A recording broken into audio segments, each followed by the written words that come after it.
Assalamualaikum warahmatullahi wabarakatuh. Okay, alhamdulillah wassalatu wassalamu ala Rasulillah wa ba'd. Okey. Pertama sekali terima kasih kepada sister moderator. أنا أتحدث بالعربية لا أتحدث بالإنجليزية. ممكن اليوم أتحدث بالعربية؟ لا. Alhamdulillah pertama kali terima kasih kepada koordinator Hufaz Leadership Program dan juga Prof. Dr. Fazlin Nurul Fazlin Hasbullah dan Dr. Saifuddin from Engineering. Then welcome to all of you, Harmony and plus student of leadership, Hufaz Leadership.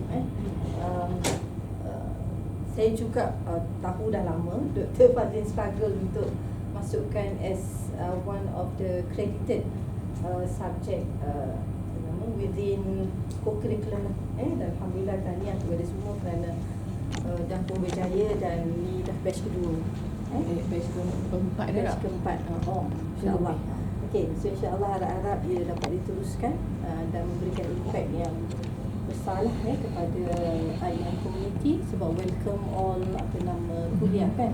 It's not only for KOE tapi juga semua kuliah yang ada di universiti.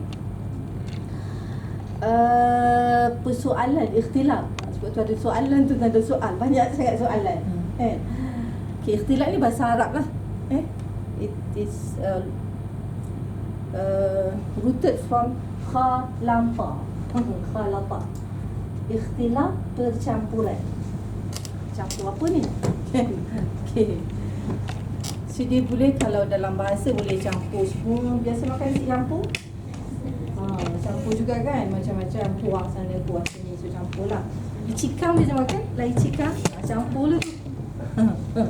So jadi that percampuran yang kadang-kadang yang tersusun, kadang-kadang yang tidak tersusun sehingga susah nak dibezakan. Pernah tengok pergi ke satu padang rumput, ada pengembala kambing, ada kambing kan. So kambing dia duduk scattered round, ada pengembala, itu pun digunakan ikhtilaf juga. Okey, yang kita nak bincangkan adalah percampuran manusia. Bukan nasi dengan lauk, bukan laici kang, bukan juga binatang. Dan penternak. Kita nak bincang tentang bagaimana lelaki dan perempuan ketika mereka bersama. Contohnya macam kita sekarang lah. So definisi secara istilah tentang ikhtilaf adalah apa yang kita buat sekarang ni. Maksudnya kita berada dalam satu tempat, lelaki dan perempuan dan lelaki dalam satu tempat untuk melaksanakan satu tugas misalnya. Ataupun kadang-kadang hanya untuk makan saja. Boleh juga. Ataupun untuk meeting. Jadi tu kita akan bincangkan yang mana boleh, yang mana yang tak boleh. So dalam gambar ni ada macam-macam lah kan. Ni juga bentuk-bentuk percampuran. So sudah pasti kalau yang paling kanan ni tu memang tak boleh lah sebab bertepuk tangan dan sebagainya. Okey, yang kedua, yang tengah-tengah tu dia ada beberapa syarat lah untuk membolehkannya. Kemudian yang tepi sekali dalam keadaan duduk face to face kan. Yang brother tadi baca ayat An-Nur 30-31 tu dia included dalam adab-adab ketika bercampur. Menjaga pandangan. Sebab bila kita duduk face to face, sudah pasti takkan nak tunduk je kan all the time. So kita akan face to face, bila boleh, bila tak boleh, setakat mana boleh, berapa lama dan sebagainya. Okay. Semua tu kena ambil kira lah, sebab dia akan melibatkan banyak perkara luaran dan dalaman. Sebab dalaman kita tak tahu nak judge. So kita yang kena jaga, tu yang dipanggil taqwa. Taqwa ni dia punya base adalah iman. So kalau kita bercampur dengan orang tak ada, orang yang tak beriman, dia tak tahulah, dia tak ada baseline dia, apa benda yang boleh dan apa yang tak boleh. Bagi dia semua boleh. Kalau brothers nanti keluar bekerja kan, akan ada yang non-Muslim, perempuan tiba-tiba duduk sebelah. Dia tak tahu ikhtilaf ke, tunduk pandangan ke, bercakap ke. Bagi dia bertepuk-tepuk tu tidak ada limitation. Okay, jadi macam mana kita nak membawa diri kita dalam keadaan tu, sebab dia adalah dunia sebenar. Kita bercakap bukan dunia yang isolate kan. Sebab kita sekarang ni kita keluar daripada rumah, kita berkumpul kat dalam dah berlaku ikhtilaf dah. So sebelum kita keluar, apa sebenarnya yang perlu kita ada pada diri kita. Okey.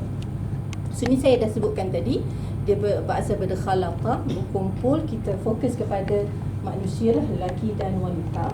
Saya sudah pasti kalau kita sebagai seorang wanita Muslim juga akan bekerja dengan non-Muslim ataupun Muslim yang tidak ada background tentang agama. Dia datang-datang duduk depan kita ni. Hai.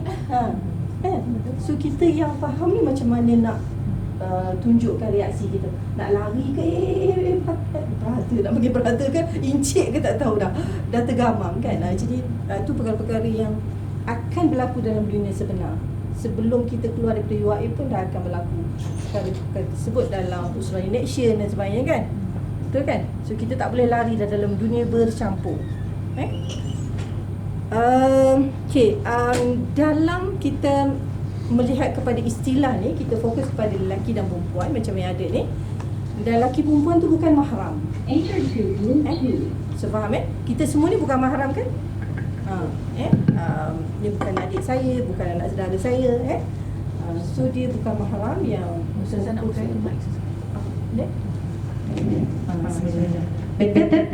Bergema je. Kena adjust gitu.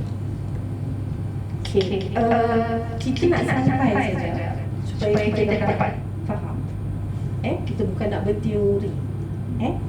So bila kita bercampur, saya kat depan kan, orang semua akan fokus pada saya.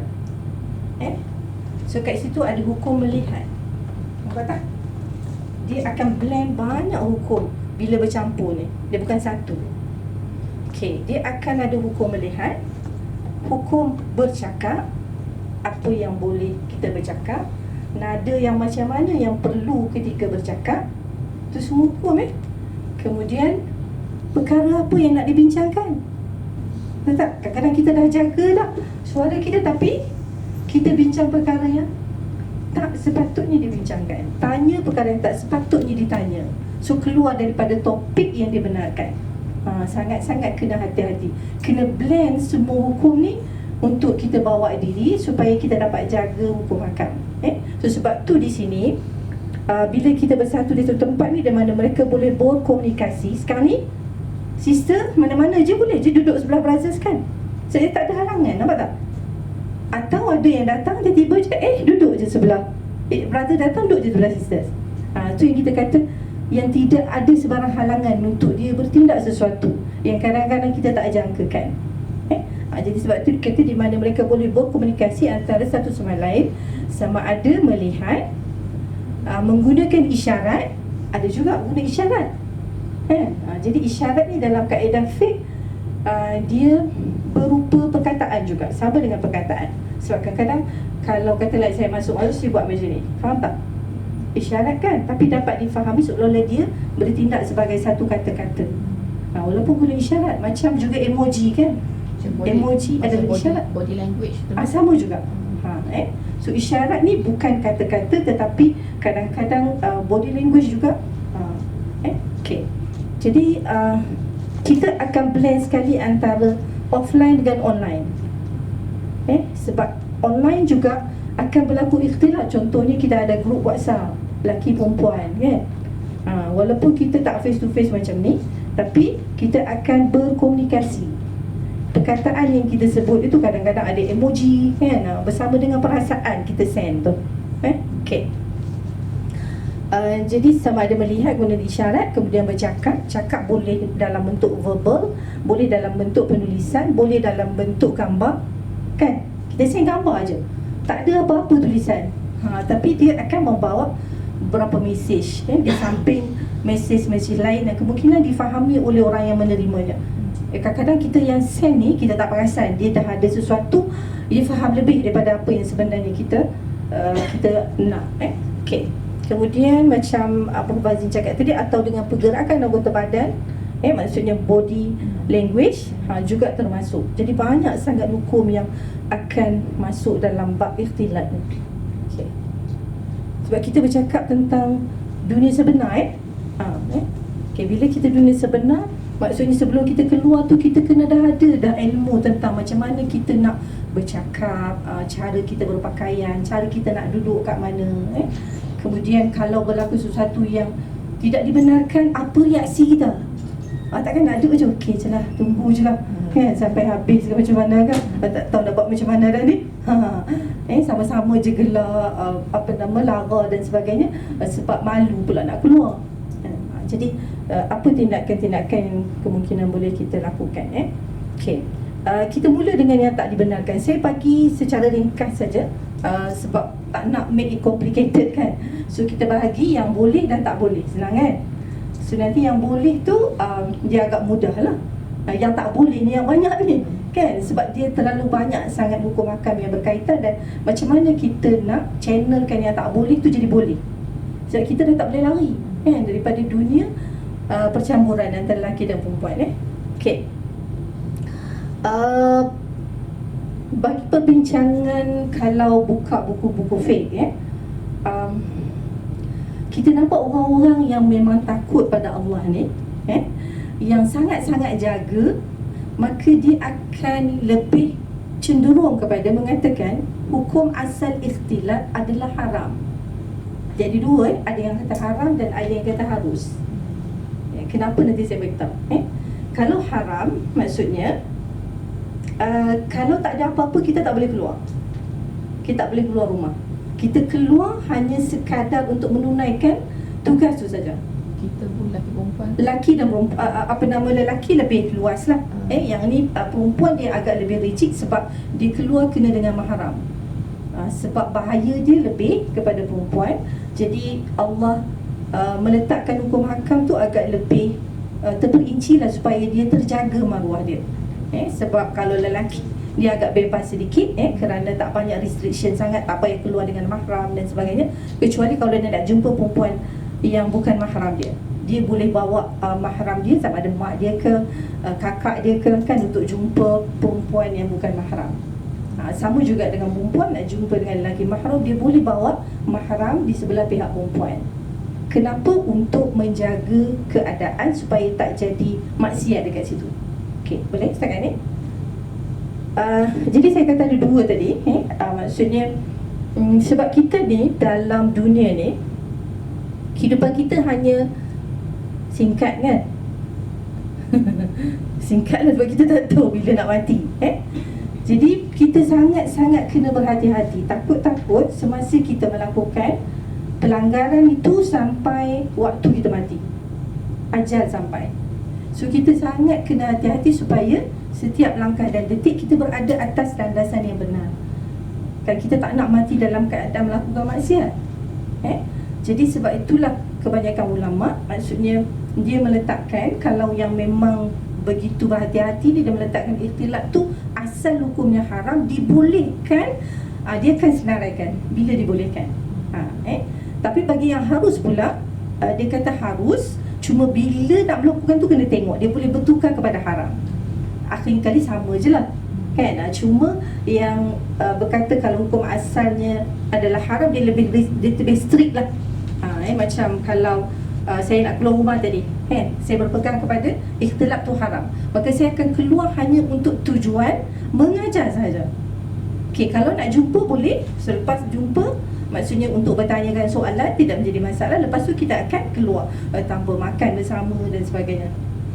Jadi itu di antara perkara-perkara yang kita kena ambil. Inilah.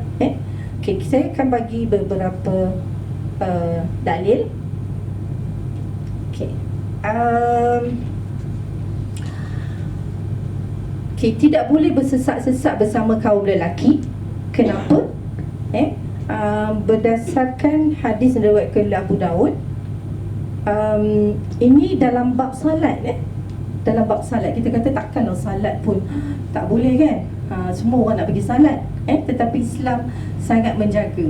Dalam riwayat ini disebutkan Nabi SAW tengok sahabat-sahabat keluar daripada masjid dalam waktu yang sama. Jadi dia akan bersesak-sesak lah, lelaki perempuan kan, dah keluar dalam waktu yang sama. Jadi dia akan bersesak-sesak keluar. Maka Nabi memberi arahan, lewatkanlah sehinggakan lelaki keluar dahulu, kemudian barulah perempuan akan menyusuri selepasnya.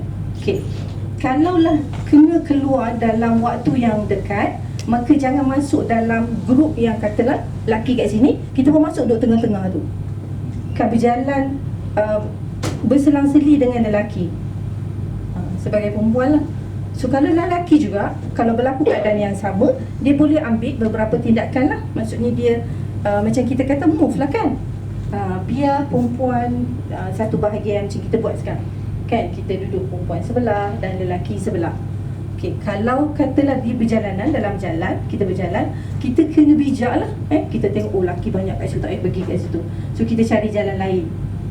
Sebab itu adalah usaha kita untuk menjaga diri kita. Dan begitu juga lelaki, jangan tiba-tiba je nak masuk dalam line perempuan.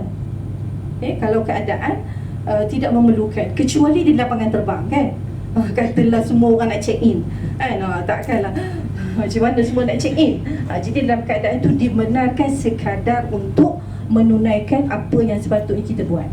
Tapi kena juga jaga distance kan, jangan terlalu dekat sangat sampai bersentuh badan dan sebagainya, walaupun dalam keadaan berlapik kan. Jadi kena keep the distance lah. Okay. Jadi dalam bab bila keluar daripada salat, semua keluar daripada salat tak ada fikir lain kan, nak balik je. Tapi itu pun diberikan penekanan supaya daripada situlah dia dididik untuk menjaga diri di tempat-tempat lain juga. Okay. Musafir sendirian dan bersunyi-sunyian dengan lelaki ajnabi memang dah tak boleh lah kan, kecuali bersama dengan mahram. Musafir dalam keadaan sekarang ni sekiranya aman, macam kadang-kadang saya naik flight seorang daripada KL nak balik ke Kedah kan, tak ada pun mahram. Dalam keadaan tu sekiranya selamat, maka kita diharuskan, dia bukan sunat, diharuskan, boleh, tak berdosa.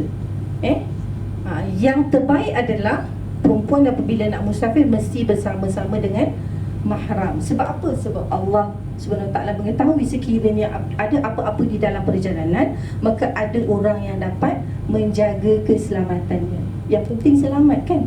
Itu yang kita kata maqasid adalah untuk menjaga diri, terutamanya wanita, kerana bahayanya sangat banyak. Jadi itu kita kata bagaimana Allah sayang pada kita kan. Cuma kalau orang tengok daripada angle lain, banyaknya restriction. So sebenarnya itu berpunca daripada kerana kita tak appreciate apa yang Allah bagi kan. Kalau kita tahu Allah tu bersifat dengan Maha Pengasih, Maha Penyayang, Maha Bijaksana, sudah pasti kita tak akan kata ya sebegitu kan. Macam kita kata kita tahu mak kita sayang pada kita, betul tak? Kalau mak kita letak beberapa limitation, kita kata mak tak adil, ada sebab sebab apa? Tak puas hati. Okey, boleh berbincang kalau sekiranya tidak melibatkan haram halal. Kan? Sebab manusia boleh berbincang, tapi kalau dah hukum tu jelas, maka kita kena akur walaupun dia tak selari dengan apa yang kita nak. Sebab itu ada dalam hadis Nabi SAW mengatakan nafsu kita ni, kehendak kita ni mestilah selari dengan ma jitu bihi, an yakuna hawahu taba'an lima jitu bihi. Maksudnya kehendak kita ni mesti sentiasa selari dengan apa yang Nabi SAW tunjukkan. So kita kena lainkan kehendak tu selari dengan kehendak Nabi SAW. Sebab itu yang berjaya, for sure kan. Sebab kita tengok sahabat-sahabat yang mengikut apa yang Nabi ajarkan, semuanya berjaya kan. Okay. Jadi dalam ini disebut seorang wanita bermusafir seorang diri kecuali tidak dibenarkan kecuali bersama dengan mahram. Dan janganlah seorang lelaki masuk bertemunya kecuali ada mahram bersamanya. Dalam surah Nur padat dengan hukum hakam yang berkaitan dengan hubungan kemasyarakatan. Contohnya kita tak boleh masuk ke rumah seseorang kecuali kena minta izin dan bagi salam. Dalam ayat 27 firman Allah dalam surah An-Nur yang tadi brother tadi baca 30-31, yang before tu tentang meminta izin sebelum masuk ke rumah seseorang yang bukan rumah kita. Sebab apa? Kalau kita tiba-tiba masuk, maka akan tidak dapat memelihara penglihatan. Sebab mungkin orang dalam rumah tu tak ready lagi untuk terima yang bukan mahram. Faham tak? Jadi dekat situ ada beberapa hukum yang bertindih lah kat situ. Okey, berjihad di medan perang wajib dah bagi wanita? Tak. Tapi boleh tak pergi? Boleh. Bukan bermaksud tidak boleh pergi, tapi tidak wajib. Kan? Kita ada nama ramai sahabiat yang terlibat dalam peperangan. Okey. Dan ini disebutkan hadis riwayat Aisyah radhiyallahu anha, aku meminta izin Nabi SAW untuk berjihad, lalu baginda berkata, jihadmu pada wanita ialah haji. Sebab haji ni memang satu perjalanan yang sangat mencabar. Jadi Nabi kata jihad kamu adalah haji. Cuma bukan bermaksud ia sebagai satu tegahan, dibolehkan dengan ada syarat-syarat yang kita akan sebutkan. Kenapa tidak diwajibkan haji kepada wanita? Di sini Ibn Hajar menukilkan kata-kata Ibn Battal. Hadis tersebut menjadi dalil bahawa jihad di medan perang tidak wajib bagi wanita kerana terdapat tuntutan yang berbeza ke atas mereka, iaitu untuk menutup aurat dan menjauhi para lelaki. Sebab dia dah dalam perang, macam mana nak jaga? Kan? Musuh tak tahu dia lelaki ke perempuan. Jadi sekiranya mereka terlibat dalam merawat pada mujahidin yang dalam keadaan kecederaan lah, ataupun memberi makan, menyediakan makanan, perkara yang sesuai dengan mereka. Okey, yang dibenarkan. Ada soalan tak setakat ni? Ada soalan? Ya. Dan yang tadi haram sunyi-sunyi dengan lelaki ajnabi. Andai tempat tu tak sunyi, adakah dibolehkan untuk berduaan, untuk berbincang? Okey, tempat tak sunyi maksudnya macam ni lah, kan? Tiba-tiba ada sister dengan brother duduk dua-dua kat sini, orang lain ada je kat dalam ni. So kita kena tengok lah, maksudnya apa perkara yang kita nak bincangkan.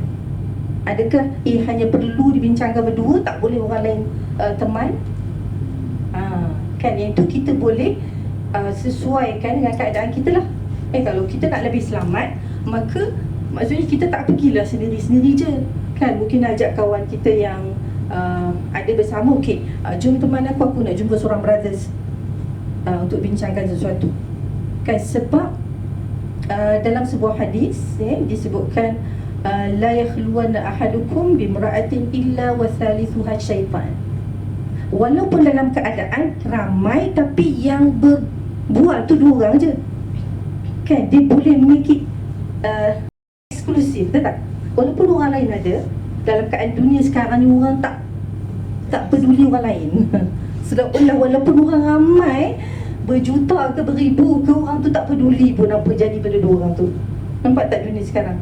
Dia berbeza dengan zaman dulu. Kalau zaman Ustazah dulu masa sekolah, jiran-jiran semua akan peka. Ni Sofia ni tak tahu pergi mana tadi, jumpa dekat Al-Ustaz dia seorang-seorang je, sampai dia dekat mak dengan ayah. Tak? Sekarang ni ada orang peduli. Malam kalau jumpa dua orang pun tak ada orang peduli pun. Kan, tak ada orang yang nak tanya pun, brother sister ni dua beradik ke, suami isteri ke? Tak ada. So itu dunia kita sekarang. Jadi untuk lebih selamat, jawapan kepada soalan tadi, maksudnya untuk lebih selamat, elakkan. Kalau dia nampak macam kita tadi tu yang saya cakap, dua orang perempuan. Macam mana nak buat? Macam mana nak approach? Kita bagi salam je lah. Biasa yang saya buat adalah bagi salam. Assalamualaikum sister, brother, ada perbincangan apa? Dua beradik ke? Sebab adalah satu yang bahaya kan kalau lagi malam ataupun siang. Dia bukan kira malam siang. Dosa ni boleh berlaku siang dan malam. Cuma kalau waktu malam lebih bahaya, kan? Siang pun juga bahaya. Jadi apa yang saya buat adalah saya akan pergi, doktor akan pergi, bagi salam dulu. Kalau masa ada banyak sikit, tanya, sister daripada kuliah mana? Brother kuliah mana? Ada discussion apa, assignment ke apa kan, yang boleh saya tolong? Lama sikit lah, barulah sampai kepada poin yang kita nak cakap tadi. So kita akan ni dua beradik ke? Dari ni abang ke? Kalau dia kata apa, it's okay kan?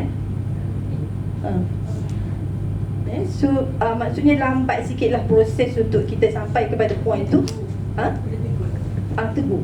Ramai sangat ustazah berlambat-lambat tu. Kalau ramai kita kena ada force. Kita kena wujudkan satu grup. Kita kena wujudkan satu grup. Kita kena panggil, maksudnya siapa yang ada dekat situ untuk join bersama kita yang faham kenapa kita perlu tegur. Kalau tak, semuanya tak akan jadilah, tak berjalan lah. So kalau kita buat tak tahu je macam sekarang ni, ramai je duduk dekat kafe-kafe tu duduk. Kita duduk jalan balik. Kita menghafal 30 juzuk ni. Tak ada masalah. Tapi tengok pun orang tepi-tepi tak ada masalah. Okay, dia boleh juga macam yang saya buat dengan grup kelas. Dia orang diberikan assignment tentang ikhtilaf. Okay, dia akan bawa macam brochure kan. Kalau jumpa tu dia akan bagi. Dan sister cuba baca ni. Saya ni group assignment saya.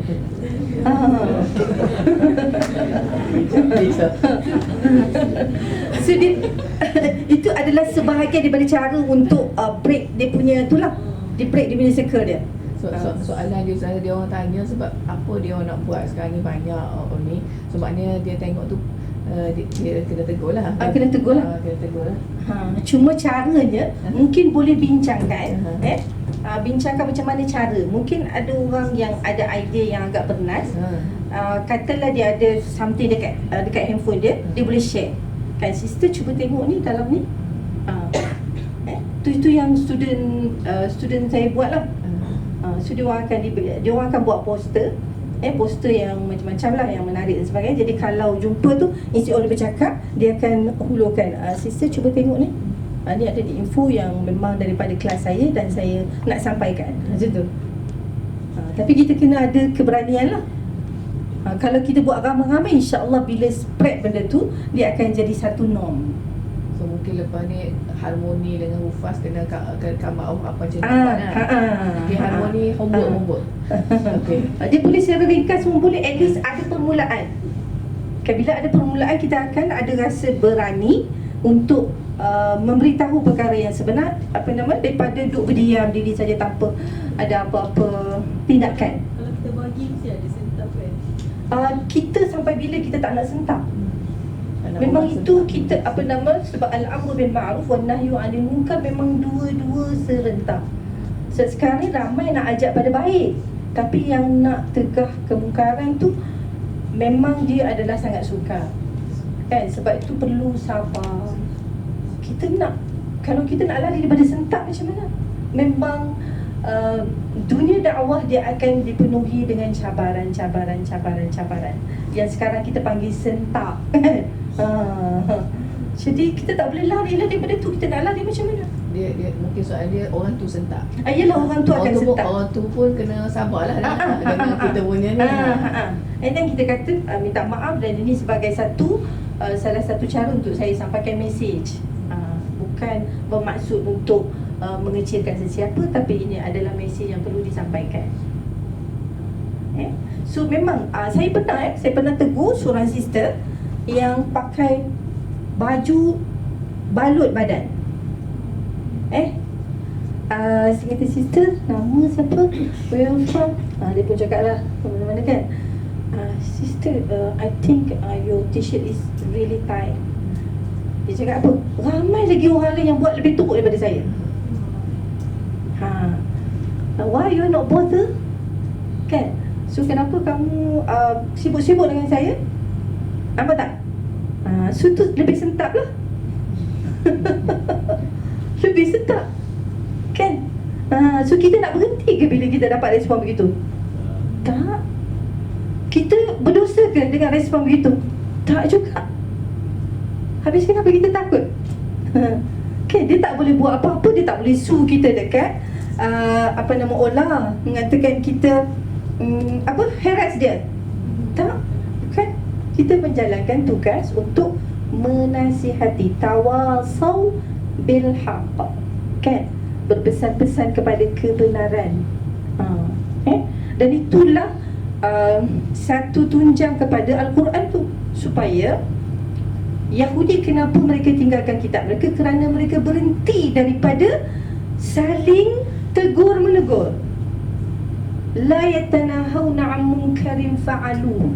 Mereka tidak saling tegur menegur. Bila berlaku mungkar di hadapan mereka, maka mungkar itu menjadi semakin merebak.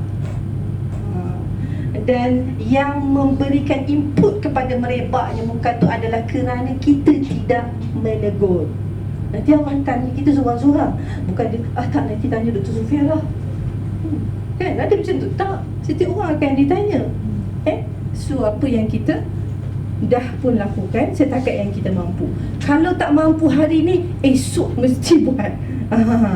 Kan balik cari idea, minta pada Allah SWT, ya Allah, lorongkan jalan untuk saya mampu melaksanakan tugas nahi mungkar. Boleh tak? Ada limitation tak kita nak berdoa pada Allah? Tak ada yang mustahil. Kita minta pada Allah, ya Allah, berilah kekuatan kepadaku untuk menegur dan melarang kemungkaran. Mana tahu esok kita mendapat satu kekuatan dan orang lain pun akan turut serta bersama kita. Nampak tak? Yang pentingnya kita letakkan dalam kepala kita bahawa kita nak melakukan nahi mungkar. Cara dia minta pada Allah dulu. Nampak tak? Sebelum ni kita rasa dah tak boleh, biar je lah kan. So setakat tu je, full stop kan. Sebenarnya kita kena mohon pada Allah. Itu yang kita kata iyyaka nasta'in. Termasuk tu lah. Okay. Saya nak tanya, kalau macam berbincang tadi tu kan, tadi Dr. ada mention yang perempuan lebih baik cari mahram atau kahwin. Adakah kalau macam lelaki lebih ramai lepas perempuan seorang tu? Okay, dia dalam kondisi Islam melihat mana yang selamat. Nampak tak? Siapa sister nama? Noha. Okay, mana yang selamat? Okay, doktor nak tanya Noha, kalau lelaki ramai, perempuan seorang, dia selamat ke tak? Pernah dengar tak apa nama gang rape? Selamat tak? Tak selamat. Sebab itu tak boleh. Tak boleh, maksudnya dia seorang-seorang lelaki ramai tidak selamat. Maka dia kena ada orang lain yang boleh backup dia. Kawan yang lebih lagi boleh memberi backup dia adalah mahram dia sendiri. Sebab mahram tak akan tinggal dia walaupun apa terjadi. Nampak tak? Kalau kawan, kemungkinan kawan cabut lari. Kalau mahram, dia akan betul-betul menjaga keselamatan mahramnya. Nampak tak? Macam mana Allah, dia nampak jauh, bukan hanya yang dekat depan mata je. Okay, berbeza dengan perempuan ramai, lelaki seorang. Perempuan ramai, lelaki seorang. Boleh tak? Boleh. Sebab itu lelaki boleh jadi imam kepada perempuan yang ramai. Tapi perempuan seorang tak boleh nak pergi masuk dalam grup lelaki yang ramai. Okay, boleh tak perempuan seorang, lelaki seorang sembahyang berjamaah? Tak boleh. Sembahyang berjamaah ni bukan buat apa? Tak boleh sebab tidak aman, tidak disyariatkan, tidak diwajibkan, tidak disunatkan. Nampak tak? Perempuan kalau tak ada siapa, ada lelaki seorang je. Boleh tak dia nak pergi, brother, kita sembahyang berjamaah berdua dapat pahala lebih. Dapat pahala lebih kan, logiknya begitu kan. Dapat pahala lebih. Yang lelaki kata, okey, jom nak pergi mana? Surau pula tak ada orang kecuali mereka berdua je. Habis nanti tanya, nak salat kat mana? Tak apalah, you duduk belakang air je lah. Kan kita nak solat je kan, bukan nak buat apa-apa. Dia guna anti duduk belakang. Anti duduk belakang lah. Anti lah. Dalam anti tu tak tahu dalam hati dia apa. Kena dah kau. Jadi tidak boleh. Faham? Maksudnya yang penting adalah keselamatan itu perlu diutamakan. Sebab itu kita akur pada hukum Allah kerana Allah lebih tahu. Itu kita tanamkan dalam diri. Akur tu kenapa? Kenapa perlu taat? Kerana Allah ni maha tahu dan maha sayang pada kita. Dan begitu juga lelaki. Maksudnya dia tidak boleh mengambil kesempatan atas kejahilan wanita. Mentang-mentang lah perempuan tu kata okey, dia yang dah tahu hukum pun jadi tak tahu. Betul. Sebab dia kata perempuan tadi okey je, tak ada apa-apa pun. Semawa diri dia lagi. Kalau orang Kedah kata semawa tau, semawa ni apa? Tawarkan diri dia. Tak apa, saya boleh teman. Tak apa, saya boleh. Laki-laki tu tadi sebenarnya dah tahu dah hukum, tapi dek kerana perempuan tadi yang menawarkan diri, kata okey lah tu, tak apa je kan. Jadi lelaki juga perlu tahu, kalau jangan ambil kesempatan atas kejahilan wanita. Itulah namanya leadership. Leadership ke arah takwa kepada Allah Subhanahu Wa Taala. Tak boleh sister, walaupun kita nak salat, tidak disyariatkan, tidak disuruh. Okay. Ada lagi? Panas pula. Sejuk jadi panas. Tadi teringat yang Aziz tanya pasal duduk kat tempat apa, duduk berdua tapi kat tempat yang kata sini kan. Ada satu tu situasi dia kat intern. Ada satu tu macam pantry tu memang untuk guru lelaki dan perempuan. Lepas tu memang tempat dia memang transparent lah. Dia bukan very easy. Okay. So waktu tu nak makan tapi ada cikgu lelaki.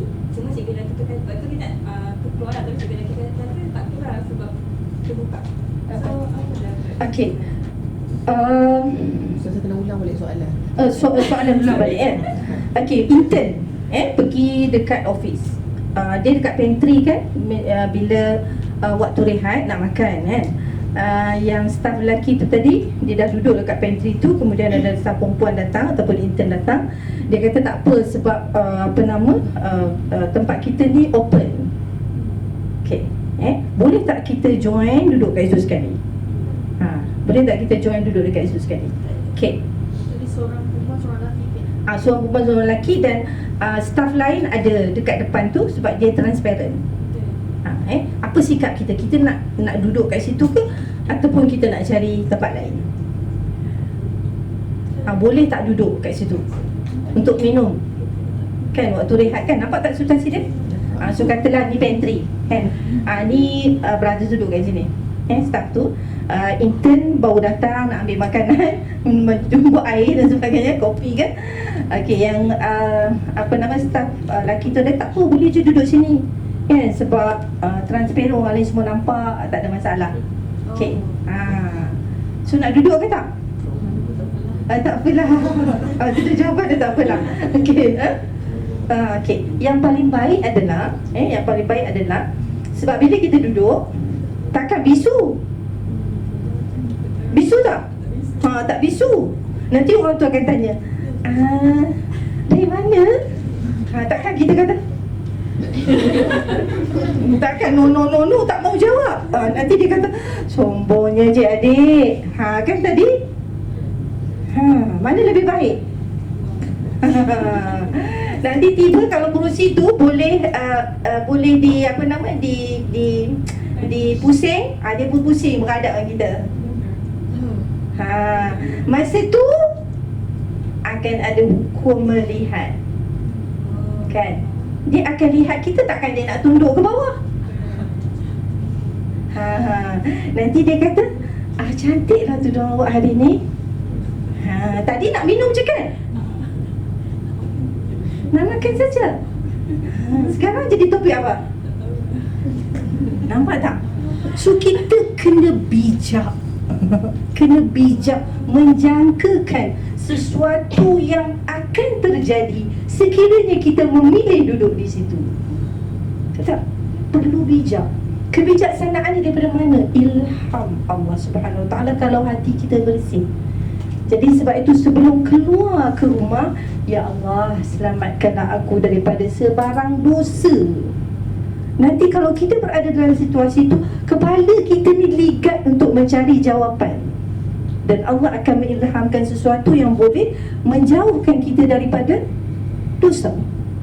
Sebab dosa ni adalah satu beban. Dosa ni beban.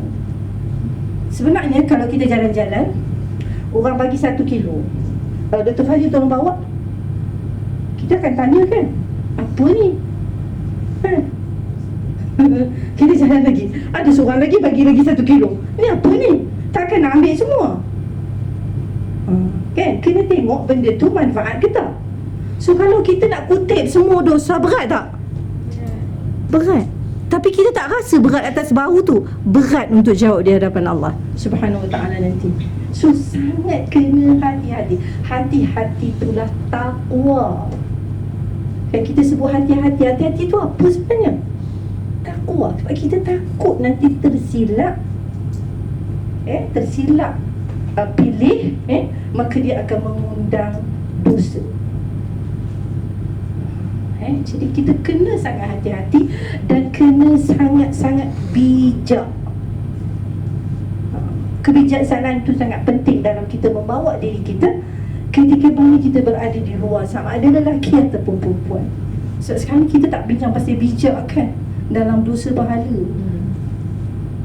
Kita bincang pasal bijak bila nak jawab exam je kan. Dalam dosa pahala ni jarang kita sebut perlu kepada kebijaksanaan dalam melakukan apa-apa supaya tidak mengundang dosa. Sebab dosa ni beban yang kita akan bawa. Kita tak nak bawa beban-beban tu untuk jumpa dengan Allah. Susah nanti kan. Jadi sebab itu kalau kita buat salah, sebab kita manusia kan buat salah, maka cepat-cepat kena istighfar. Minta pada Allah, ya Allah, pimpinlah aku. Sebab tu kita minta ihdinas siratal mustaqim. Benda tu besar sebenarnya. Sebab setiap masa kita kena buat keputusan kan, nak cakap apa, nak duduk di mana, nak keluar pergi mana. Setiap masa kita kena buat keputusan. Buatlah keputusan yang bijak, yang semua itu akan masuk dalam al-amal salih. Betul tak? Kita senyum pun amal salih, tapi kenalah tempat dia. Kita memberi nasihat macam tadi kan adalah amal salih. An-nahyu 'anil munkar, sedekah adalah satu sedekah. So, jadi bila kita ada ilmu-ilmu yang sebegitu, ilmu itulah yang membantu kita untuk membuat tindakan yang tepat pada masa yang tepat. Sebab kadang-kadang ada ilmu tapi dia tak boleh bertindak ketika mana kita memerlukan tindakan berdasarkan ilmu yang ada. Sebab tu kita minta ilmu yang kita dapat ni biarlah ilmu yang bermanfaat. Okay. Kalau kita tak pasti, jangan buat. Biar kita ambil masa sikit untuk kita pastikan bahawa apa yang kita nak buat itu adalah satu yang benar. Jangan main terjah je. Tak apa je lah, since tak tahu, buat je lah dulu, nanti baru tanya. So kalau ni kita cuba dapatkan panduan untuk kita pastikan apa tindakan kita betul lah. Okay, yang dibenarkan. Okay, urusan sebagai hakim mestilah kan dia akan berhadapan dengan bersalah lelaki, bersalah wanita, kemudian saksi kan.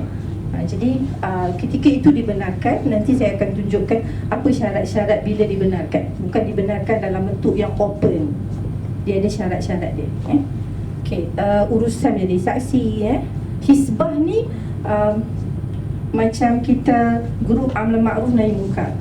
Boleh terdiri daripada lelaki dan wanita, tapi maksudnya ada tugas masing-masing dan perlu mematuhi setiap syarat-syarat yang perlu kepada dua pihak lah, lelaki dan perempuan. Kerana usulan hikmat kepada para tetamu. Kita tetamu juga, kalau ada tetamu datang, kita boleh keluar untuk serve mereka. Ini berdasarkan hadis Nabi sallallahu alaihi wasallam ketika Abu Ayyub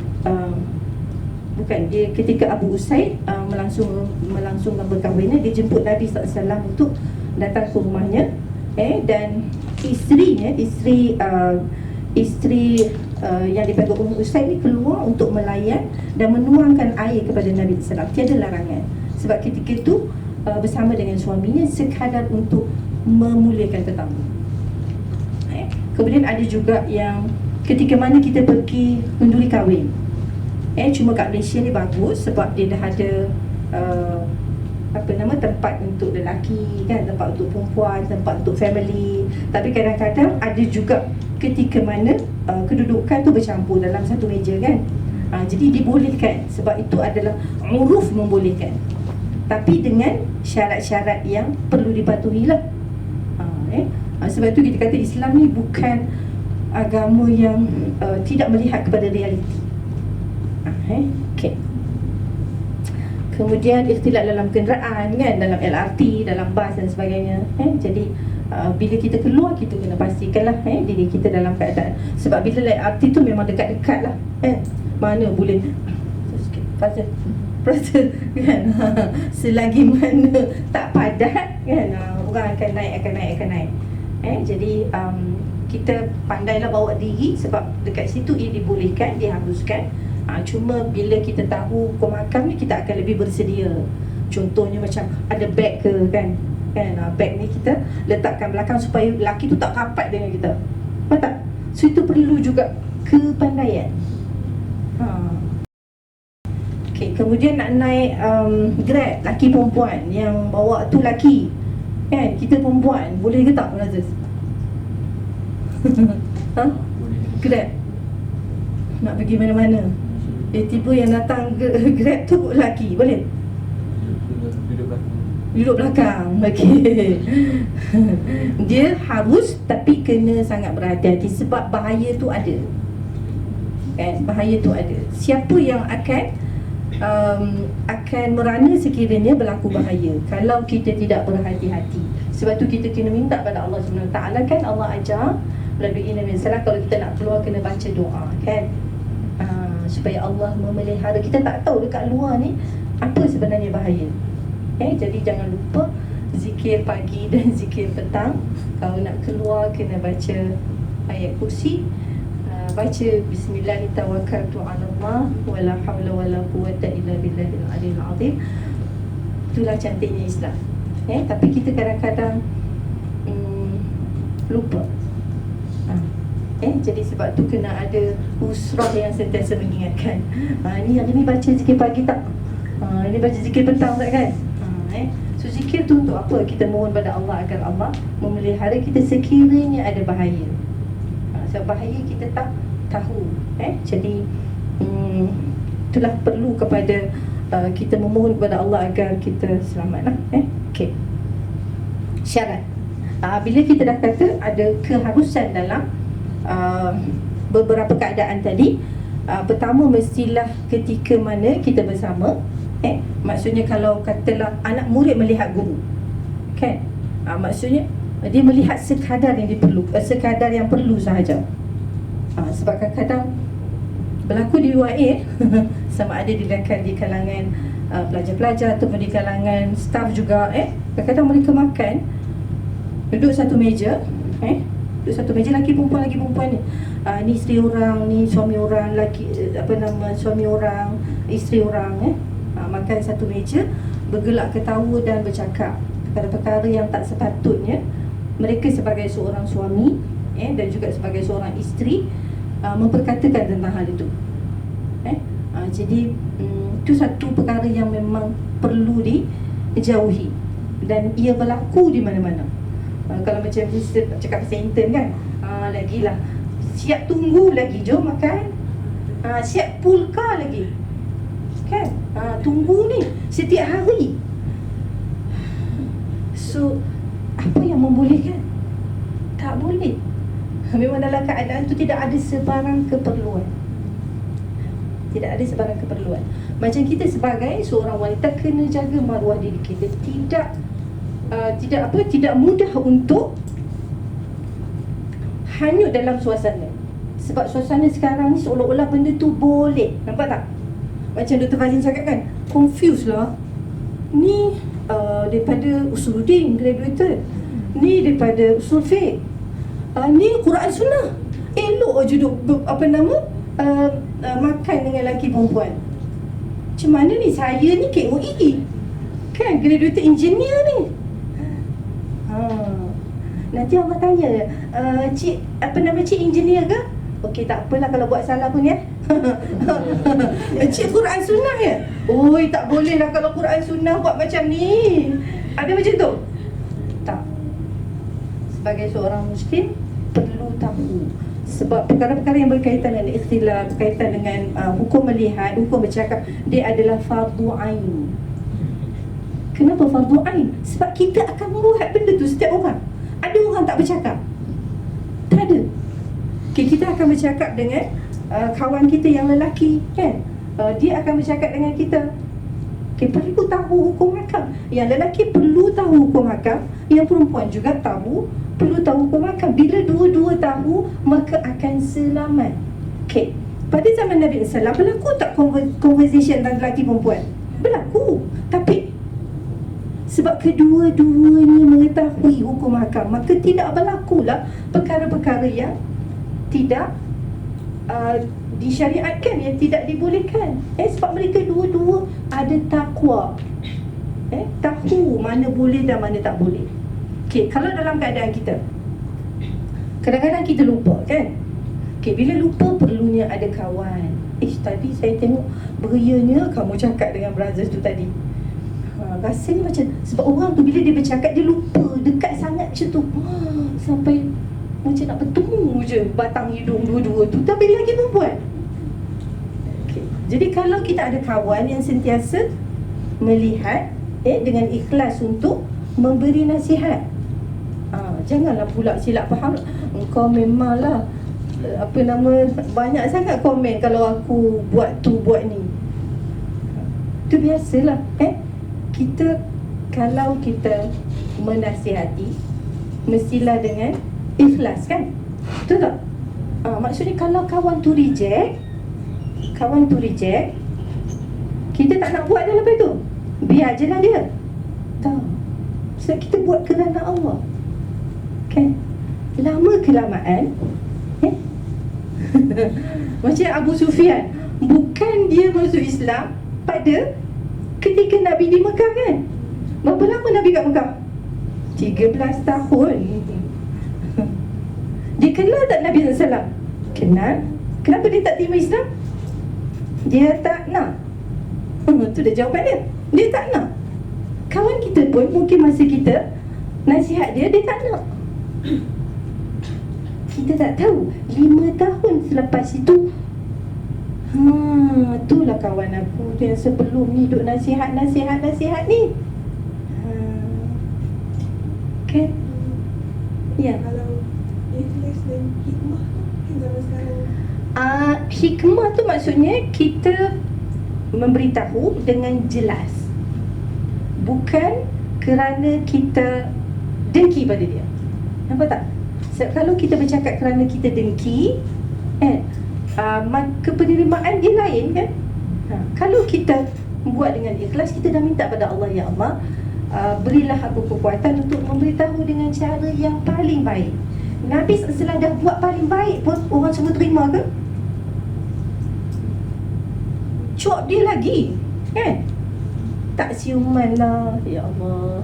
Itu satu yang kita rasa macam tak boleh nak brain, kan? Apa dia panggil sekarang, cannot brain. Sebab mereka tahu Nabi SAW memang akhlaknya tidak boleh disangkal baiknya, tapi mereka masih lagi tak terima.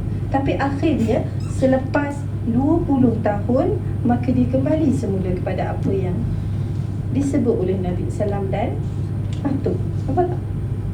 Tak apa je lah, jangan risau kalau kita nasihat orang tu tak terima.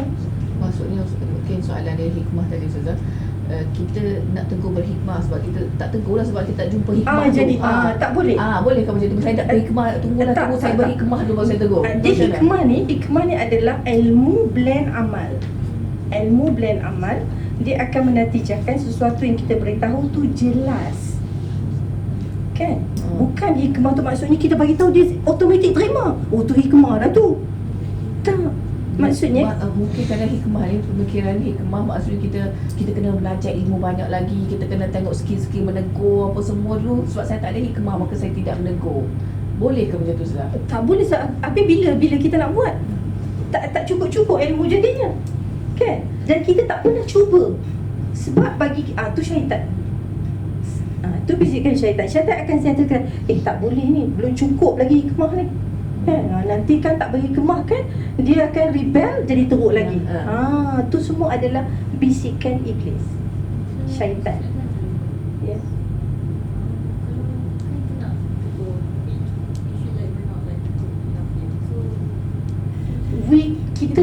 kita nak baik bersama, apa tak? Kita tak akan jadi sempurna. Kan, kita tak akan jadi sempurna. Bila kita menegur, dia juga memberikan teguran pada diri kita. Betul? Betul tak? Kita nak tegur orang, dia buat salah, sudah pastilah benda tu akan kita koreksi diri kita dulu. Nampak tak? Dalam masa yang sama, kita menegur diri kita juga. Tu juga hasutan syaitan. Syaitan kata, kamu baik sangat ke nak tegur dia? Itu bisikan syaitan, sebab dia tak nak kita buat benda tu. Jadi dia akan membisikkan, lah kamu pun teruk lebih kurang dia je. Ada tak benda tu? Kamu pun teruk lebih kurang dia je. Kamu pun bukan baik sangat nak tegur orang. Tak payah tegur je lah. Nampak tak sister? Kita kena lawan bisikan itu. Sebab bisikan itu akan menghalang kita daripada memperkatakan yang benar. Jadi kalau kita tak tahu, mungkin boleh, Dr. Sofia, macam mana saya nak tegur orang ni? Boleh je. Kan saya ada kawan, ada je ramai yang dalam kelas tu, dia kata, doktor, kawan saya ni, dia tidur lambat. Ni Quran Sunnah. Dia tidur lambat. Bila dia tidur lambat, dia tak boleh nak bangun subuh. Kejutlah macam mana pun dia tak akan bangun. Ada tak kawan macam tu? Ada. Lepas tu buat macam mana? Ambil air simbah dia. Ke buat macam mana? Yang hikmahnya lah. Yang nak kata hikmahnya macam mana? Sudah tidur awal. Tiap-tiap hari kena suruh sebab memang dia tidur lambat. Paksa dia bangun. Dia tak bangun. Dia kata dah tak larat dah nak kejut. Sepanjang semester dia tak pernah bangun. Okay, Alhamdulillah dia datang-datangnya. Apa tak? Itu step, further step lah. Dia dah cuba dah, tapi tidak berjaya. Adakah menghalang dia untuk mencari cara yang terbaik? Okay, dia datang. Dia kata, Ustazah, kenapa? Ustazah kan satu sebut salat. Ya dah. Sebab tu perkara utama dalam kehidupan. Kalau tak salat, seolah-olah kamu dah mati sebelum mati. Okay, saya ada kawan, dia tak pernah bangun salat subuh. Kenapa? Dia tak ada kaki ke tak apa? Tak, ada semua. Dia tidur lambat, and dia screen addicted. Jadi dia tidur lambat dan tak boleh bangun subuh. Okay, saya tanya dia siapa, dan saya kenal orang tu. Saya telefon mak dia. Ya, sebab tanggungjawab untuk mendidik salat adalah ibu bapa. Mak dia kena tahu bahawa anak dia sini tak salat subuh. Maksudnya mak pun kena ada hikmah, kan? So kalau dia yang student ni takkan nak semua nak minta usaha. Minta Prof Fazlin macam mana nak buat dia? Boleh minta lecturer turun call ke? Kalau boleh dia orang call mak orang tu. Tengok keadaan mak tu lah. Sebab saya dah identify mak dia adalah seorang yang memang concern. Jadi mudah untuk kita berbincang. So tu juga hikmah. Maksudnya kita tahu latar belakang ibu bapa dia, dan ibu bapa dia memang tak reda keadaan anaknya begitu. Jadi kita tidak ada cara lain. Sebab kita tak boleh nak pantau 24 jam, kan? Yang boleh pantau 24 jam dan yang boleh memberikan nasihat yang tak ada sempadan adalah ibu dan ayah. So ibu dan ayah perlu tahu bahawa anaknya begini. Jadi kalaulah kita tahu mak ayah dia pun tak ambil berat tentang salat, kita nak pergi ke mana? Dekat situ kita kena face to face dengan dia. Kita kena bercakap, ataupun suruh dia datang jumpa lecturer. Boleh juga. Suruh dia datang. Kalau dia tak nak datang, jadi masalah juga, kan? Dia tak nak datang. Dia kata apa pula saya kena pergi jumpa tu? Suka hati saya lah. Suka hati saya lah. Okay, jadi saya ada seorang student UIA. Dia tak salat. Dia mengaku dia tak salat. Dia tak salat. Setiap kali 2 minggu sekali saya akan hantar mesej kat dia, tanya dia salat ke tak. Dia tak jawab. Sampai hari ni tak tahu dia salat ke tak. tapi kita still berhubung dengan dia, mengingatkan dia tentang salat. Apa yang kita nak buat? Dia bukan anak kita, kan? Sampai sekarang tak tahu dia salat ke tak. Jadi kalau yang macam kawan tadi katalah dia tak boleh nak hubungi mak, dia tetap kena kejut, kan? Kejutkan je lah. Kalau dia tak bangun, macam mana kita nak buat? Boleh juga pergi ambil kain kapankan je dia. Okay. Tunduk pandangan, jaga adab. Ini dah tadi secara tak langsung dah kita bincangkan, kan? Bercakap, macam tadi sister tanya, nama apa tadi? Ini kan, jadi ni kalau macam kita duduk dekat macam-macam lah, dia akan melibatkan pandangan, bercakap. Kemudian Kalau kata jarak tu, sudah kata baca jauh je madam. Misalnya kalau kita tengok dia duduk dekat brothers and sisters, apa masalah jauh je saya rasa. Macam mana nak dia jauh dia, kalau ikutkan yang ni dia apa nama, 1 meter jauh mana tak tahu dia. Satu tepuk begini. So kita, satu meter. 1 meter tu adalah satu yang maksudnya yang paling bagus. Sebab sekarang ni dia tak ada distance dah, sangat dekat. So kalau nanti Ufaz buat program apa-apa, pisahkan komiti brother dan sister lain-lain. Itu yang masa Quran Sunnah buat international conference, memang kita syaratkan daripada awal, komiti sister Nabal tidak akan disatukan. Komiti brothers ada bahagian dia masing-masing, sister ada bahagian masing-masing, tidak ada percampuran. Meja pendaftaran juga tidak berada di dekat. Sebab nanti kalau dekat, tiba-tiba je brother datang duduk sini, So kita memang buat langsung separate. Tidak boleh duduk sebelah-sebelah. Sebab kalau kita tengok sebelah-sebelah, walaupun kita kata ni meja sisters, kan, ni meja brothers, kejap-kejap tengok dah bercampur dah. Kemudian kita sebagai penganjur kena sentiasa bagi peringatan.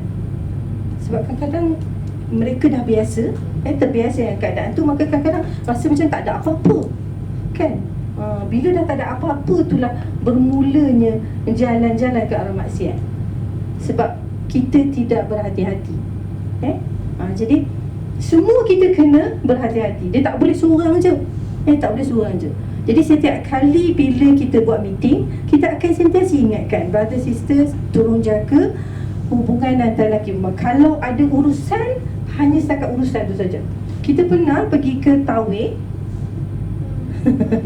Siapa pernah jadi komiti Tawih sini? Tawih lagi lah. Masya Allah. Tahu kan apa? Ta'aruf kan? Okay. Nanti kalau jadi komiti, Allahu Akbar.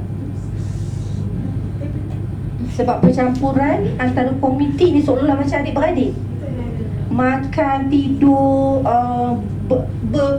ya Allah, bukan meeting yang berkaitan dengan Tawih sajalah. Tak puas pun dia meeting juga. Bukan meeting, bukan dengan ta'aruf je. Berapa minit lagi? Kita dalam 10 minit. Okey. So menutup aurat dengan sempurna dan tidak bertabaruj. Tabaruj dengan silap faham, aurat wanita adalah seluruh badan kecuali muka dan tapak tangan, berdasarkan pendapat Ibn Abbas. Cuma dia bukan balut, tutup. Okey. Tadi brother baca ayat 31 kan?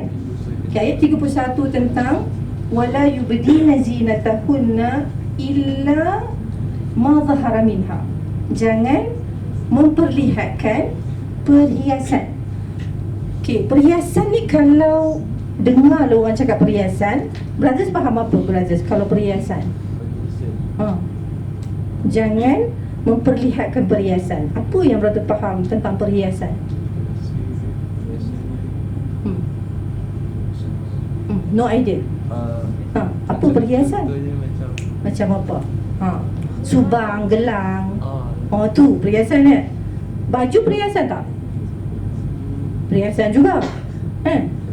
Tu makeup tu perhiasan tak? Perhiasan juga. Perfume? Perhiasan juga. Okey. Sekarang ni kita kata cincin, gelang, rantai, kemudian celak, bedak, lipstick, semua perhiasan kan? Okey. Bila Allah sebut wala yubdina zinatahunna illa ma zahara minha, janganlah wanita tadi menampakkan perhiasannya kecuali apa yang nampak, apa yang zahir.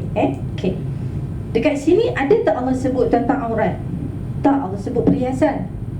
Kan? Okey. Perhiasan ni kalau dekat kedai emas, dia ada restriction ke? Lelaki tak boleh tengok perhiasan kat kedai emas? Ada? Tak ada, semua orang boleh tengok kan? Tengoklah apa pun, gelang ke, subang ke, rantai ke. Okey. Bila tak boleh tengok? Bila wanita beli dan letak di tubuh badannya. Faham tak? Bila letak di tubuh badannya. Okey, sekarang ni perhiasan tadi sudah tidak boleh dilihat oleh yang bukan mahram, kecuali yang Allah sebut tadi. Wala yubdina zinatahunna illa li bu'ulatihinna, suami atau abaihinna, ataupun bapa dia sendiri, ataupun bapa mertua, senarai-senarai tadi lah. Okey. Sekarang ni badan, kenapa Allah tak sebut badan yang letak rantai tu? Inilah balaghahnya Quran. Quran ni bila dia gambarkan sesuatu, gambaran dia gambaran yang ringkas tapi include semua. Tak perlu nak listkan, nak detailkan. Okey, barangan kemas tadi katalah rantai. Dekat kedai tak ada masalah, semua orang boleh tengok. Tapi bila wanita tadi beli dan letak dekat leher dia, maka perhiasan tadi jadi perhiasan yang tidak boleh dinampakkan, apatah lagi tempat di mana perhiasan itu diletakkan. Nampak tak? Allah sebut zina aja tapi dah include tempat letak perhiasan tadi. Jadi sebab tu Qurtubi dia membahagikan perhiasan ni kepada perhiasan yang zahir dan perhiasan yang tak zahir, yang batinah. So yang zahir, muka dan tangan, dan apa yang ada di muka dan tangan. So apa yang ada di tangan, cincin, boleh tak? Boleh, sebab dia ada di tangan. Tangan adalah antara anggota wanita yang boleh dinampakkan. Okey, inai boleh tak? Boleh, sebab dia ada di tangan, kan? Tapi kalau inai yang lorek-lorek tu, apa tadi sekarang ni macam-macam kan, bukan inai yang pakai kat sini je bunga-bunga, tu kan? Okey, hukumnya masih harus. Dia bukan sunat tapi harus. Harus tu maksudnya dia boleh bertukar kepada haram sekiranya benda tu menjadi fitnah. Maksudnya tak ada orang buat macam tu kecuali dia seorang je. Semua nak tengok tangan. Semua tengok. Maksud dia menjadi tarikan. Itu maksud dikawin kan? Kalau Ismail Macam mana?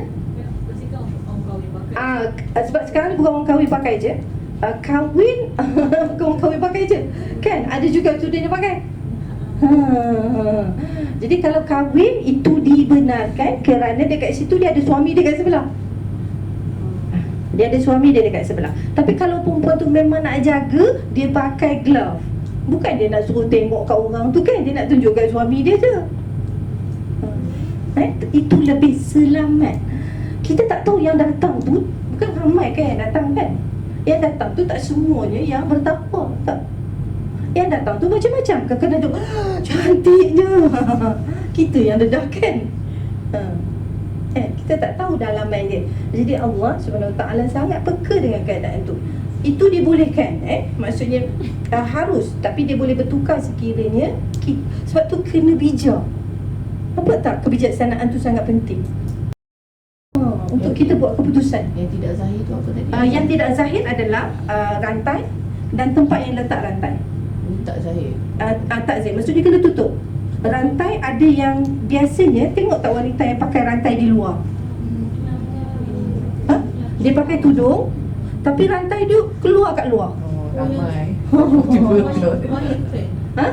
Macam kebaya. Maksudnya rantai apa-apa je. Jokoh pun termasuk lah. Itu tak boleh. Tak boleh sebab dia rantai, dia jadi perhiasan yang perlu ditutup. Tak boleh dizahirkan. Dia nak zahir nak buat apa? Nampak cantik. Maksud nampak cantik. Cantik pada siapa? Betul. Nak cantik pada siapa? Nak tunjuk cantik pada siapa? Sebab kita sekarang ni semua amalan kita nak jadi amal saleh, bukan amal talib.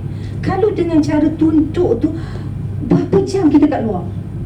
Berapa jam duduk kat luar dengan rantai yang ditayangkan tu?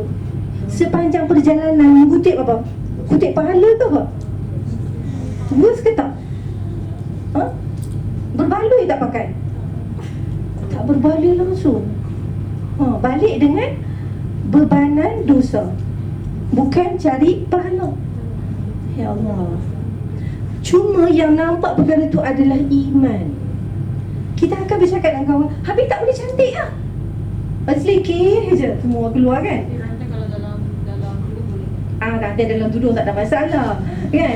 Cuma ada lagi ayat tu terakhir. Berapa minit lagi Dr. Fazil? Habis dah. Takut nak sebut. Okey, tengok Allah ni sangat-sangat teliti menjaga kedua-dua. Sebab orang perempuan dia tak tahu bahawa dia banyak buat harassment pada lelaki. Sebab dia keluar dengan cara yang tabarruj. Maksudnya make up setebal-tebalnya, pakai yang paling menarik, walaupun dia tutup semua tapi sangat menarik, memberikan satu tambaran yang sangat sukar pada lelaki. Dia tak perasan benda tu. Dia rasa ikut suka aku lah. Kan dunia ni kan aku punya. Ikut suka aku nak pakai apa pun. Apa kamu sibuk? Okey. Saya nak cakap tadi, berantai tak boleh duduk di luar kerana dia adalah perhiasan yang dipanggil perhiasan dalaman yang kena ditutup. Okey. Sekarang ni ada perempuan pakai gelang kaki kan? Allah kata wala yadribna bi arjulihinna liyu'lama ma yukhfina min zinatihinna. Jangan kamu berjalan dalam keadaan menghentak kaki supaya orang tahu perhiasan yang di dalam. Perhiasan tu tak nampak tapi keluar suara pun tidak boleh. Bukan saja perhiasan tu nampak, tapi suaranya juga tidak boleh dikeluarkan. Jadi tak boleh pakai gelang yang ada loceng. Sebab Allah nak jaga wanita, Allah nak jaga lelaki supaya kalau dia dengar jauh lagi, dah dengar kawan tu pakai satu kasut tumit tinggi, sama dengan perhiasan yang gelang loceng. Sebab daripada jauh lagi dengar dah. Prof Fazil tu tak ada orang lain jalan, daripada jauh lagi dah dengar dah dia berjalan. So orang akan tumpukan perhatian pada dia. Yang tak tengok tadi pun akan tengok. Nampak tak? So bila orang tengok, dia akan melibatkan hukum melihat. Dan bila lihat, kita tak tahu apa dalam hati dia. Nampak tak? So kita kena meminimalkan tarikan. Kita nak tarik-tarik nak buat apa? Tak tahu. Itulah bisikan-bisikan syaitan yang kata, keluar mestilah presentable, takkan macam ni. Kan nanti tak presentable, orang pun tak akan ambil untuk employ kita sebab tidak menarik. Masya Allah, rezeki tu di tangan orang tu ke di tangan Allah? Kita dah divert kan? Penampilan kita inilah punca rezeki. Subhanallah. Jauh tak pergi? Kan jauh dah pergi. Kita pun berusahalah, bersungguh-sungguh untuk kelihatan menarik supaya pada kita rezeki itu, itulah asas kepada rezeki kita. Kan dah melincung jauh kan? Jadi sebab itu bila perhiasan, apa yang boleh, pakaian boleh menampakkan pakaian, tapi tidak boleh meletakkan di pakaian kita satu benda yang sangat-sangat menarik. Orang lain tak ada benda tu. Katalah tudung elok dah ni, pergi beli satu bunga ros letak kat sini. Dr. Saif berjalan, Dr. Saif tahu tak tu Dr. Sofia tu ada bunga ros kat atas kepala dia. So yang tu dia panggil tabarruj. Meletakkan sesuatu yang memang orang lain tak pakai untuk tujuan menarik perhatian. Walaupun dia tutup auratnya, setutup-tutup, tapi ada satu yang menjadi tarikan. Kalau tadi semua dah tutupkan pakai gelang kaki, jalan daripada jauh lagi dah bunyi. Ataupun Dr. Abdul Karim Zaidan kata dia sama hukumnya dengan pakai kasut yang berbunyi. Sebab kasut berbunyi, dia berjalan tu dah keluarkan bunyi. Jadi bunyi tu menarik. Dulu sebelum Islam, wanita-wanita pelacur, mereka akan pakai gelang kaki untuk menarik customer. Dan ini diceritakan oleh Al-Imam Maududi dalam tafsir surah Nur. Dia cerita wanita-wanita pada zaman jahiliah ketika mana zina itu dibenarkan oleh undang-undang. Dia ada pusat pelacuran. Pusat pelacuran tu ada dia punya poster besar-besar. Dia tak buat poster lah. Dia letak satu bendera.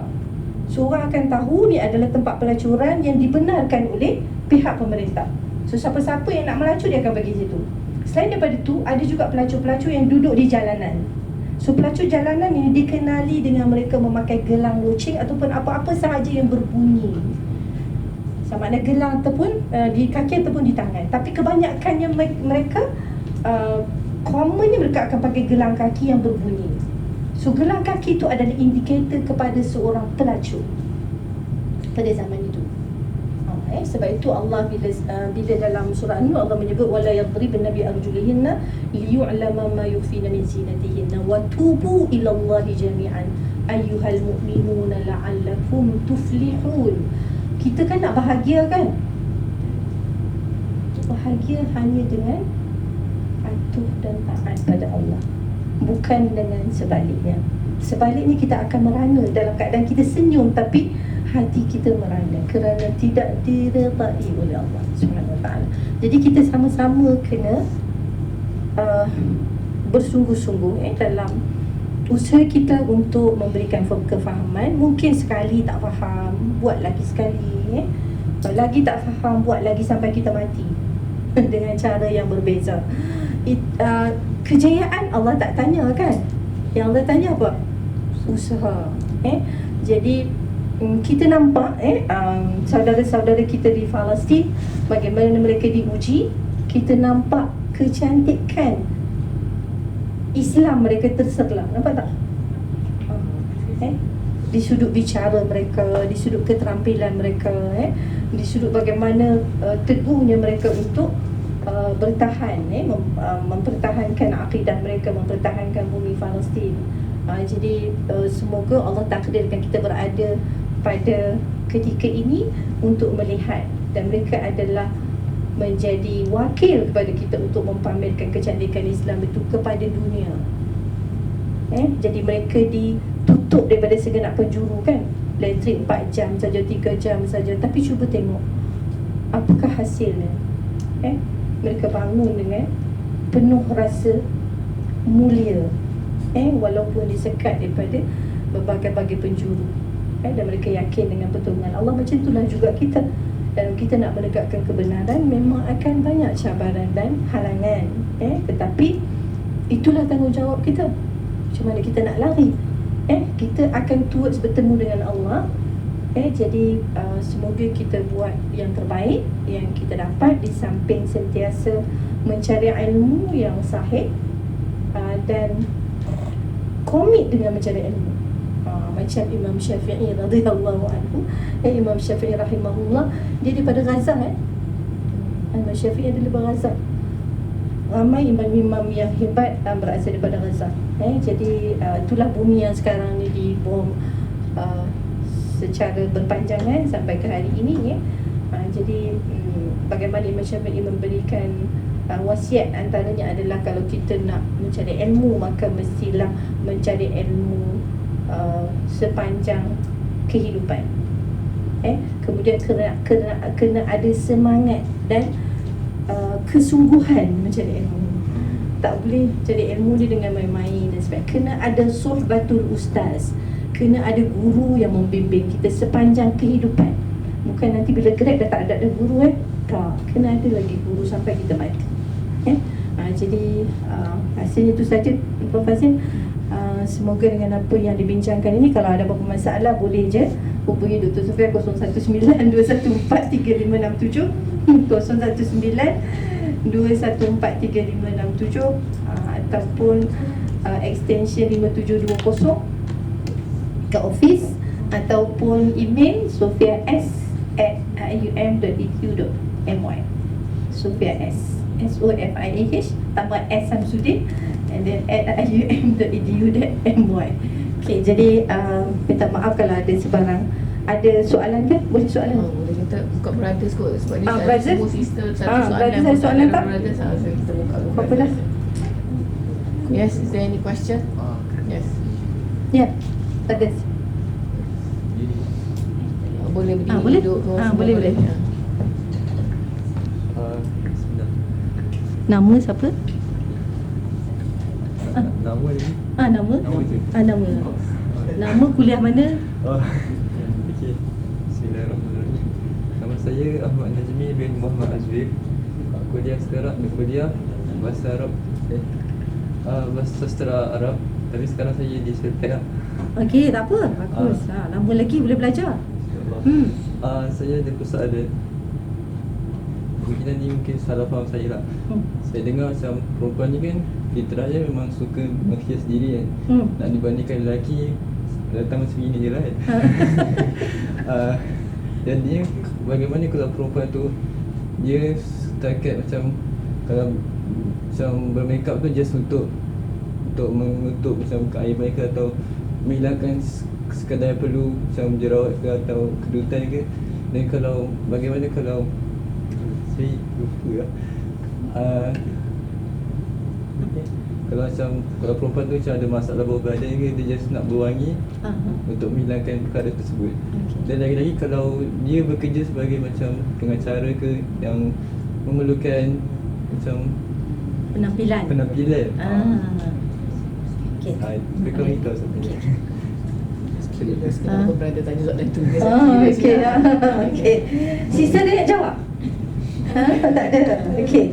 Bagus kata boleh tak? Ya. Kalau yang suami Arif dah cakap balik uruf dalam satu keadaan tu minus yang sikit lah nak menaikkan seri sebab kadang-kadang diorang macam nak tutup tadi lah. Okey. Dia kita kata apa nama? Dia punya apa nama untuk berhias, untuk berhias. Dia kita kata tidak boleh terlalu nampak sangat. Katalah tak adalah tak boleh pakai bedak boleh pakai brothers. Boleh pakai. Okey.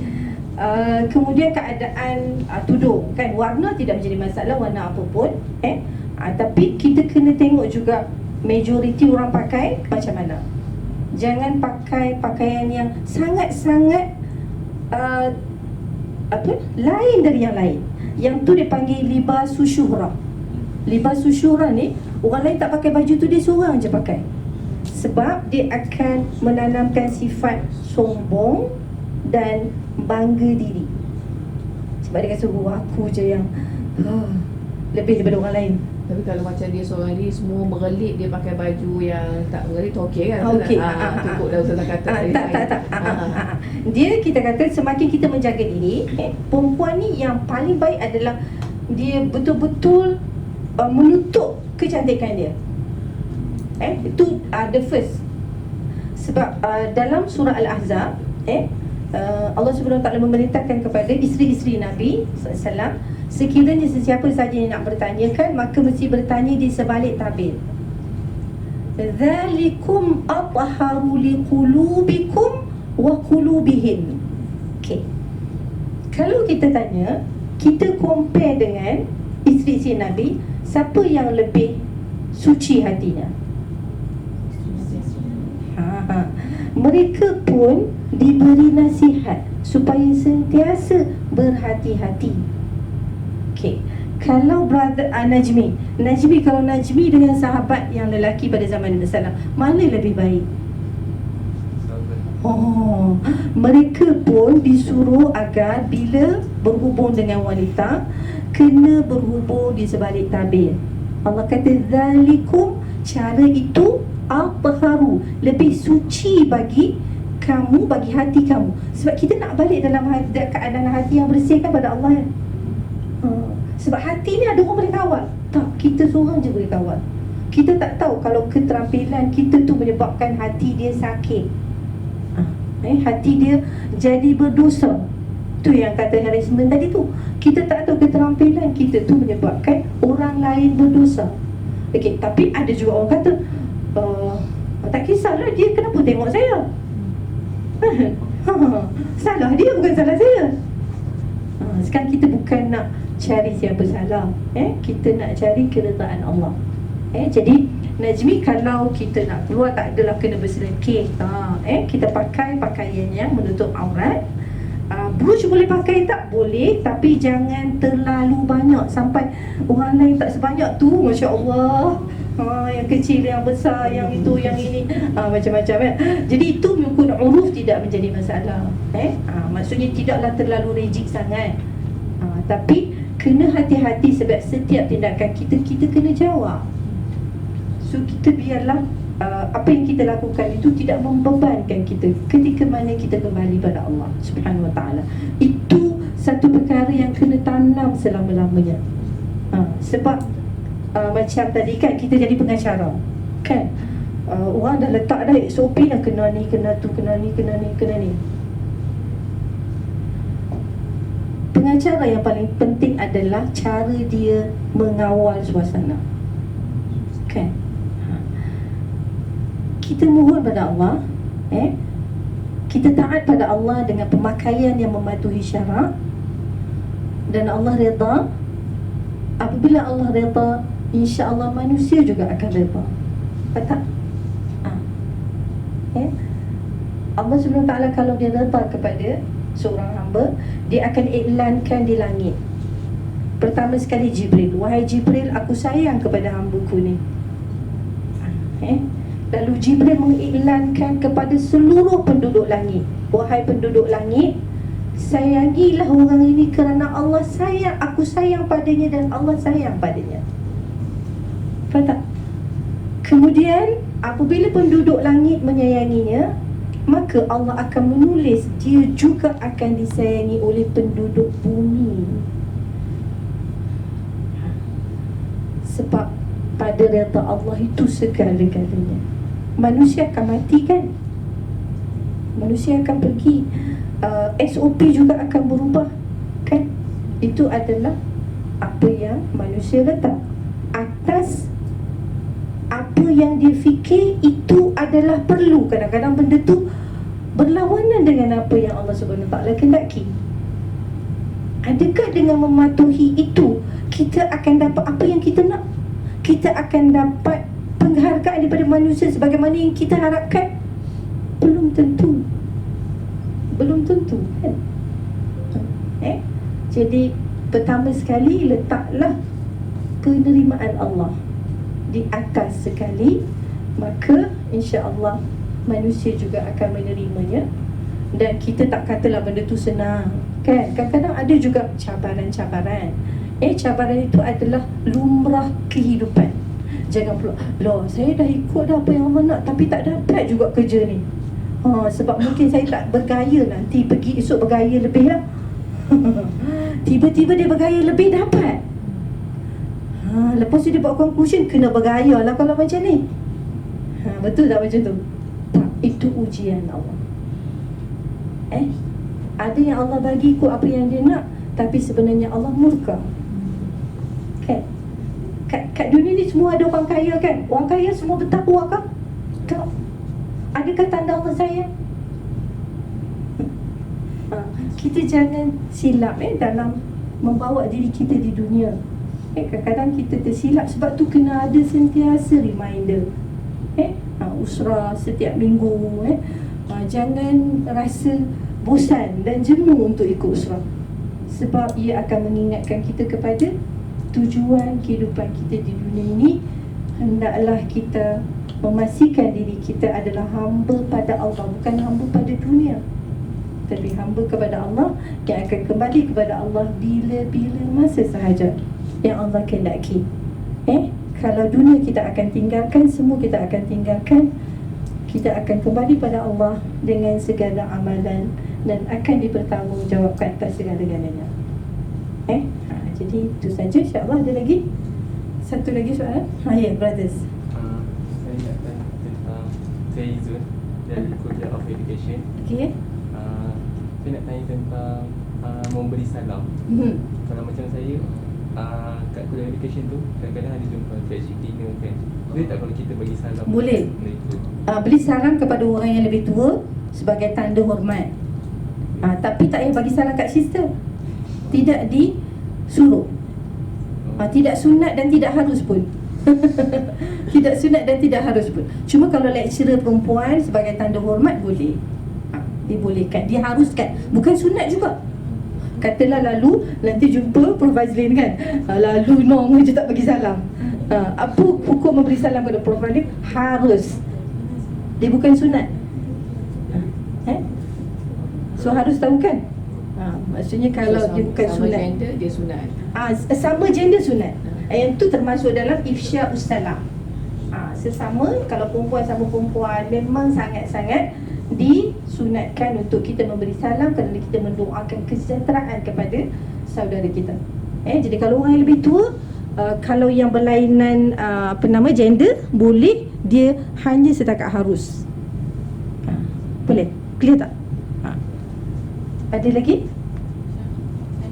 Kalau kan kita kan nak kena buat bulan kat sini, macam mana kalau dia get married, dia nak kena kenal Boleh.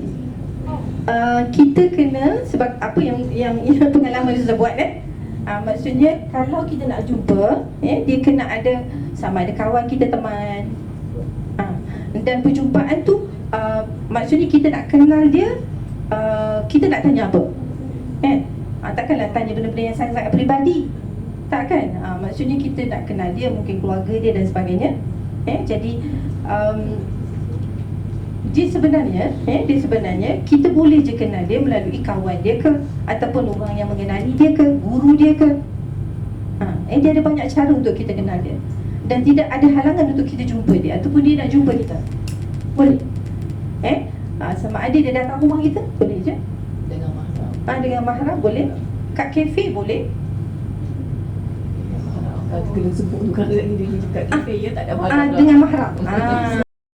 Sama dengan mahram ataupun kawan. Kawan ni boleh antara dua pihak kan. Sama ada lelaki tadi yang bawa mahram dia, adik dia ke kakak dia. Jangan bawa adik 2 tahun sudahlah. Sebab itu disebut sebab jangan bawa mahram yang dia tak tahu apa-apa dalam dalam hukum hakam. Maksudnya bawa yang, kalau bawa kawan yang tak tahu hukum hakam juga. itu kena bijak lah, tu yang kita kata kena bijak. Sebab tujuan bawa kawan tu untuk apa? Dia tak suruh asal ada lah. Maksudnya kita kata supaya dia sentiasa memantau, takut-takut kita melakukan sesuatu yang lebih daripada yang sepatutnya. So kawan pun kena ada ilmu jugalah. Jangan bawa sesiapa sahaja yang macam satu kepala dengan kita, ikut suka je apa yang kita buat. Tak kisah pun kau nak cakap apa, suka hati kau lah. Yang penting tu aku duduk ada kat situ.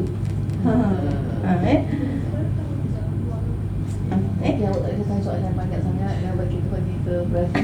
Nanti boleh direct nanti. Nanti boleh WhatsApp. Okay. Lagi brothers ada lagi? Ya brothers. Kesalam. Saya Salahuddin. Salahuddin. Dari Icon. Okey. Saya nak tanya berkenaan dengan satu situasi di mana group discussion antara seorang lelaki dan Seorang perempuan.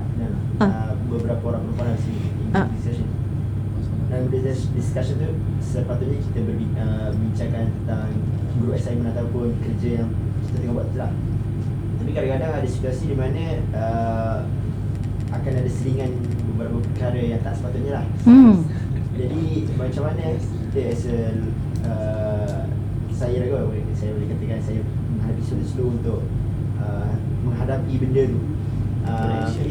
Macam maksudnya nak melayani ke ataupun nak macam mana lah Kena jadi pengerusi lah. Brother kena jadi pengerusi supaya kalau keluar dia boleh tajuk, boleh kata kita kena fokus kepada tajuk supaya siap cepat kan. Sebab apa-apa sebab yang munasabah lah. Sebab kita kena lead dekat situ. Sebab tu fast leadership kan. Maksudnya kita kena lead. Sebab kalau kita biarkan benda tu, akan ada benda-benda yang drag, yang tak sepatutnya ada di perbincangan tu. Anak doktor pun dekat Ecole, dia kadang-kadang ada online meeting kan. Masuk online meeting kadang-kadang sampai pukul 12. Hai, meeting apa ni sampai pukul 12 ni? Tengok ada lagi perempuan kan, meeting dan sebagainya. Jadi kita kata kena straight to the point. Kita kena lead dalam perbincangan tu supaya sebab mungkin dalam yang grup tu ada yang tak tahu pun hukum. Sebab mereka datang daripada background berbeza, daripada Methodist dan sebagainya kan, yang ICOP. Jadi dia banyak tak tahu tentang hukum hakam. Jadi kalau kita ada kesempatan mungkin boleh bagi sedikit tips lah dalam meeting ni. Macam mana kalau kita tak lead juga masa tu? Kita duduk kat situ, kita senyap. Apa hukum? Okey. Kita takut nak bercakap. Kita takut nak bercakap. Kena berani. Sebab kalau tak dia akan berulang-ulang. Tak berdosa tak kita kalau kita senyap? Kita biar je dia, kita duduk kat situ dengar dia orang bercakap pasal benda-benda yang ni. Dia kalau benda yang mereka cakap tu maksiat, kita tak bersuara, kita akan dipertanggungjawabkan lah. Kan, sebab kita dengar dan kita tak bertindak, sedangkan kita tahu benda tu ada salah.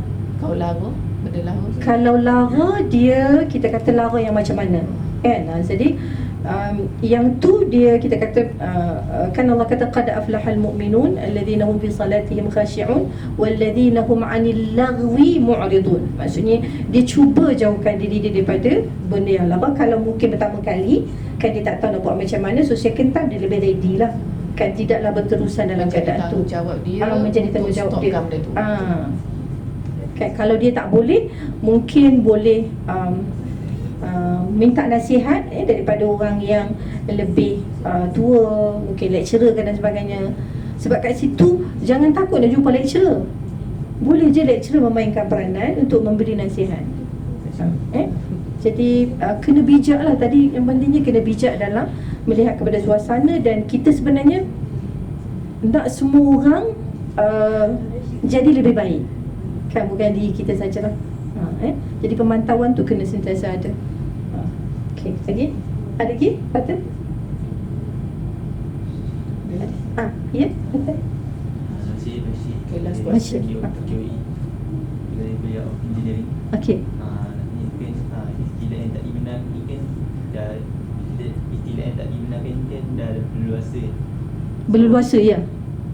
Jadi kalau kawan-kawan kita, kawan-kawan lelaki, dia macam dia selalu buat benda tu, dan bila kita tak join dia orang ucap kita sebagai sombong.